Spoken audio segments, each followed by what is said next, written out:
നിങ്ങൾ മറന്നുപോയുടെ നമ്മുടെ കോറോ സിങ്ങിനെ മൊയ്രാങ് പുഴയിലെ വെള്ളപ്പൊക്കത്തിൽ തന്റെ കുടുംബം മുഴുവനും നഷ്ടപ്പെട്ടു പോയിട്ട് അമ്മാവന്റെ കൂടെ താമസിച്ച് തന്റെ വേദനകളെ മറക്കാൻ കാൽപന്ത് തട്ടി തുടങ്ങി ഇന്ത്യയിലെ ഏറ്റവും മികച്ച യുവതാരങ്ങളിൽ ഒരാളായി വളർന്നു വന്ന ഇന്ത്യൻ ജൂനിയർ ലെവൽ ഫുട്ബോൾ ടീമുകളുടെ ക്യാപ്റ്റനായി മാറിയ നമ്മളുടെ സ്വന്തം കോറോ സിംഗ് കേരള ബ്ലാസ്റ്റേഴ്സ് നടത്തിയ ഏറ്റവും മികച്ച ഫ്യൂച്ചറിസ്റ്റിക് സൈനിങ്ങുകളിൽ ഒന്നായിട്ട് കോറോ സിംഗിന്റെ സൈനിങ്ങിനെ വിലയിരുത്തുന്നുണ്ട്. അതേ കോറോ സിംഗ് അദ്ദേഹത്തിന്റെ കുടുംബത്തിലുണ്ടായ ചില പ്രശ്നങ്ങൾ മൂലം കഴിഞ്ഞ സീസണിൽ ബ്ലാസ്റ്റേഴ്സിന് വേണ്ടി കളിച്ചിരുന്നില്ല. ആ കോറോ എവിടെയാണ് എന്ന് പോലും പലരും മറന്നുപോയി.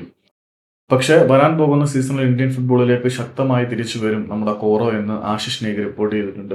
പക്ഷേ കോറോ തിരിച്ചു വരുമ്പോൾ പുള്ളി ബ്ലാസ്റ്റേഴ്സിലേക്ക് വരുമോ എന്നുള്ളത് വളരെ വലിയ ചോദ്യമാണ്. കാരണം ബ്ലാസ്റ്റേഴ്സിൽ നിന്നും പല താരങ്ങളും കൊഴിഞ്ഞു പോകുന്ന കാഴ്ച നമ്മൾ കണ്ടു.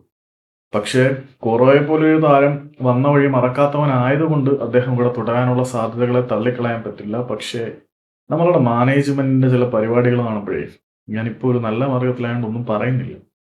സോ കോറോ സിംഗ് അടുത്ത സീസണിൽ ഇന്ത്യൻ സൂപ്പർ ലീഗ് കളിക്കാൻ റെഡിയാണ്. അദ്ദേഹം കളിക്കും. പക്ഷേ ബ്ലാസ്റ്റേഴ്സിനോടൊപ്പം ഉണ്ടായിരിക്കുമോ ഇല്ലയോ എന്നുള്ളതാണ് വളരെ വലിയ ചോദ്യം.